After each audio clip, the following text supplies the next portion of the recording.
Fantasmas, relatos sobrenaturais, notícias sobrenaturais, Jornal Sobrenatural, com Eduardo Alves. Salve, amigos do Jornal Sobrenatural, eu sou Eduardo Alves. Hoje vamos falar de um caso muito interessante ocorrido aqui no Brasil. Para os amantes de ufologia e sobrenatural, hoje o Jornal Sobrenatural traz para vocês o caso ET de Varginha. Vamos lá, pessoal, essa história é muito interessante aqui no Brasil. Caso ET de Varginha. Varginha, em Minas Gerais, se transformou na capital brasileira da ufologia, desde que o relato da visão de uma criatura estranha por 3 garotas ultrapassou suas montanhas e correu o mundo. Elas garantem que atravessavam um terreno baldio às 15h30 do sábado, 20 de janeiro de 96, quando, a 7 metros de distância, viram um ser marrom escuro, de pele viscosa, estava agachado, com os braços compridos entre as pernas. Assustadas com a figura, que tinha olhos vermelhos e 3 protuberâncias na cabeça, as garotas saíram em disparada. O mais extraordinário, contato de 3º grau, já relatado no Brasil, ganhou projeção ao ser associado aos testemunhos e até às mortes misteriosas ocorridas. Alguns dias antes de 20 de janeiro de 96, uma movimentação de UFOs é detectada pelo sistema de rastreamento por satélite dos Estados Unidos. Descobre-se que o foco das movimentações é o Brasil, no sul de Minas Gerais. As Forças Armadas Brasileiras são alertadas. Dia 13 de janeiro de 96, uma semana antes dos principais acontecimentos em Varginha, o piloto de ultraleve Carlos de Souza, de São Paulo, viu um artefato alongado e sem asas a menos de 15 quilômetros do trevo que liga a rodovia Fernão Dias à estrada que dá acesso a Varginha. Passa a seguir visualmente o objeto, que parecia em dificuldades, alternando a altitude e rota, com uma abertura em sua parte anterior, de onde saiu uma névoa, na direção de Belo Horizonte. Após 10 quilômetros do trevo de Varginha, observava que o objeto desaparece atrás do morro, na fazenda Maioline, tornando a estrada sem asfalto. Vê vários destroços metálicos sendo recolhidos no pasto por militares. No local, havia 2 caminhões, um helicóptero e uma ambulância do Exército. Um pedaço maior do objeto acidentado, do tamanho de um automóvel, é colocado na carroceria do caminhão. Milhares de pequenos pedaços, destroços, espalham-se pelo pasto. Carlos de Souza é abordado por militares, pedindo que se retire do local e esqueça do que viu. Voltando ele para um posto de gasolina e é novamente abordado por 2 homens que aconselham-no a não comentar com quem quer que seja o que presenciou. Esse depoimento não foi confirmado por outros, ficando isolado após as investigações dos ufólogos nas fazendas, sítios e casas daquela região. 20 de janeiro de 96, por volta de 1 da madrugada, a senhora Auralina Augusta de Freitas sai na janela da sede da fazenda da propriedade do senhor Castilho, situada a 10 quilômetros de Varginha, à beira da rodovia que liga a cidade a Fernão Dias. O gado estoura, correndo e disparado. Ela observa um artefato alongado que soltava uma névoa de uma parte que parecia rasgada, à frente da fuselagem. Grita pelo marido Eurico Rodrigues de Freitas, que dormia. Eurico também avista o objeto, que pairava sobre o pasto a no máximo 5 metros, para percorrer um espaço de aproximadamente 500 metros. O objeto leva quase 40 minutos e desaparece após o morro na direção da cidade. 20 de janeiro de 96, às 8h30 da manhã, 6 homens do Corpo de Bombeiros de Varginha dão busca a um bicho avistado por alguns populares. Primeiramente na base de uma construção no bairro Jardim Andere. Depois, a criatura é avistada movendo-se lentamente na direção de um eucaliptal, pertencente ao senhor José Gomes, após a linha férrea, no grande pasto nos fundos do Jardim Andere. Um homem, o operário de construção Henrique José, testemunhou tudo o incidente do terraço de uma casa vizinha ao parque. E mais tarde, contou aos investigadores que 4 bombeiros encurralaram a criatura com suas redes, aprisionaram-a em uma caixa de madeira e depois a entregaram aos militares. Após cerca de 2 horas de procura, bombeiros localizam o ser e o apanham numa rede para captura de animais. Um caminhão de transporte de tropas da Escola de Sargentos das Armas também está no local. A criatura é colocada numa caixa na caçamba, coberta por pano ou lona, e emite uma espécie de zumbido.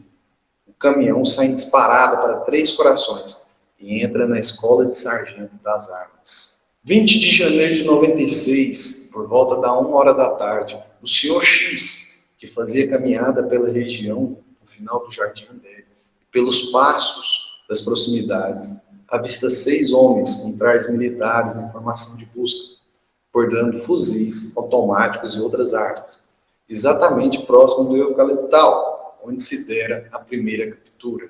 Correndo em busca de um ponto melhor de observação, o Sr. X ouve 3 tiros de fuzil. Logo depois, avista aqueles homens subindo pelos terrenos anteriores ao pasto, carregando 2 sacos. Um deles, algo se mexia. 20 de janeiro de 96, 15h30, Liliane Fátima Silva, com 16 anos na época, sua irmã, Valquíria Aparecida Silva, com 14, e Cátia Andrade Xavier, com 22, tentam um caminho mais curto para o bairro Santana, vizinho ao Jardim Andere. Ao passarem ao lado de uma oficina mecânica na rua Benevenuto Braz Vieira, 2 quadras acima do pasto e eucaliptal, param surpresas diante de uma criatura cuja pele brilha como se estivesse besuntada com óleo. O ser, de olhos vermelhos e amendoados, saltando para fora das órbitas, sem pupilas e íris, agachado ao lado do muro da oficina mecânica, volta lentamente a cabeça na direção das garotas. Elas não se recordam de características da boca e nariz daquele ser, com veias arroxeadas e saltadas à altura das espádulas, com longos e finos braços, pés enormes, traz na caixa craniana avantajada 3 protuberâncias, dando a impressão de chifres. As 3 garotas gritam e disparam em direção à sua residência, onde chegam em prantos e em pânico. 20 de janeiro de 96, às 5h30 da tarde, uma chuva torrencial com queda de granizo amedronta a população. Depois do temporal, 2 militares chegam ao terreno, onde as 3 garotas tinham avistado o estranho ser. Algo com cabeça, troncos e membros passa pela frente do automóvel e tenta esconder-se no pasto. O policial Marco Eli Xerez, 23 anos, corre e agarra a criatura pelo braço, colocando-a no banco traseiro do carro e levando para o hospital regional. A movimentação da polícia, bombeiros e do exército causa histeria no hospital, onde doentes são transferidos de alas e funcionários instruídos a se calarem. 21 de janeiro de 96, madrugada, o ser é transferido para o Hospital Humanitas, em ambulância sem alarde. Do Humanitas, o material é retirado na segunda-feira, dia 22, por volta das 5h30 da tarde.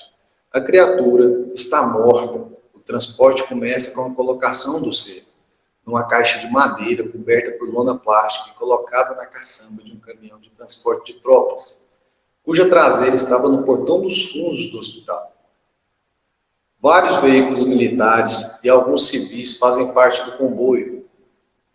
Pessoas trajadas com roupas brancas e máscaras médicas estão presentes. O ser exala um cheiro insuportável de amoníaco. O comboio parte para a cidade de Três Corações e para dentro da Escola de Sargento de Armas. Dia 23 de janeiro de 96, às 5 da manhã, o mesmo comboio parte para Campinas, São Paulo, conduzindo 2 cargas, o cadáver retirado do Hospital Humanitas e uma caixa ventilada contendo algo vivo. Após parada na Escola Preparatória de Cadetes, em Campinas, outros veículos militares conduzem o material para as instalações da Unicamp, Durante uma semana, uma equipe de pesquisadores e cientistas cuida das análises, exames e testes nas criaturas. Dela faz parte o conhecido médico legista, professor Fortunato Badan Palhares. Trabalhos são realizados no material, inclusive um laboratório com instalações modernas. Não se sabe o destino de tais seres após Campinas. Em 7 de fevereiro de 96, Marco Eli Xerezi submete-se a uma cirurgia para retirar uma pústula da axila direita.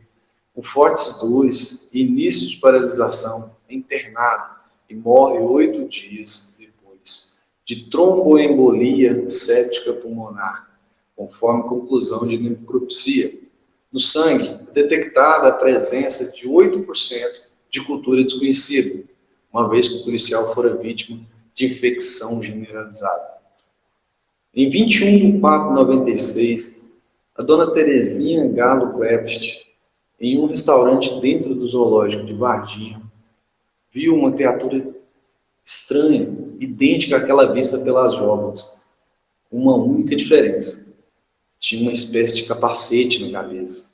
Na época, morreram estranhamente 2 veados, uma anta, uma jaguatirica e uma arara azul. Após as análises, não foi descoberta a causa para essas mortes. Na versão oficial, em 11 de março de 97, Maurício Antônio Santos, 44 anos, comandante do 24º Batalhão de Polícia Militar de Varginha, em depoimento à ESA de Três Corações, afirmou que o suposto extraterrestre, observado pelas meninas, era na verdade um cidadão varginhense, de 30 e poucos anos, conhecido como Mudinho.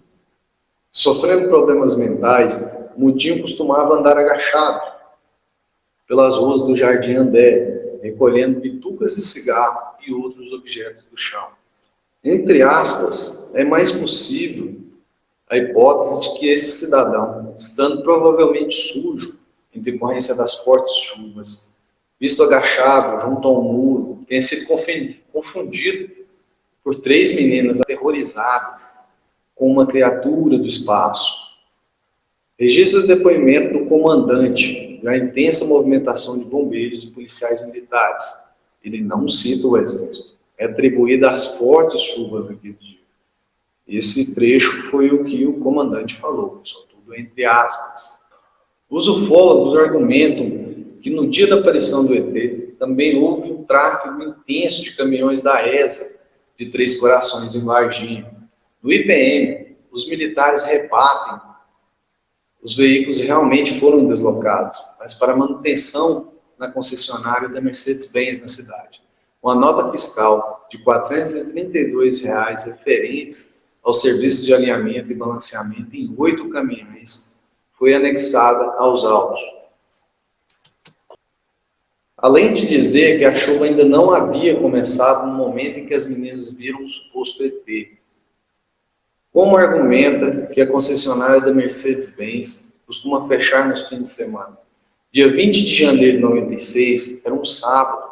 Além disso, alegam os ufólogos no IPM, o endereço da empresa automático, comercial e importadora limitada, que aparece uma nota do Sistema Integrado de Administração Financeira do Governo, o SIAF, é diferente do que revela a nota fiscal presente no inquérito.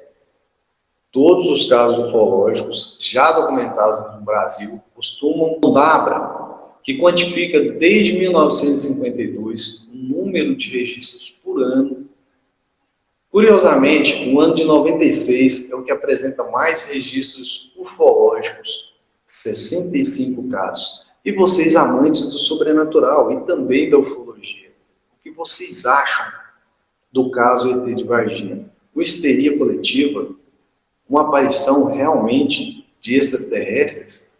Ou vocês acham que realmente era o Mudinho que estava lá agachado? Uma dessas meninas, inclusive, alguns relatos de pessoas diferentes das 3 que foram encontradas da época. Deixe aqui embaixo o comentário de vocês, o que vocês acham. Eu era menino na época, fiquei muito aterrorizado. Rodou por todo o Brasil a notícia, os telejornais, e entre amigos na escola. Deixe aqui um comentário do que vocês acharam naquela época. Salve a todos vocês!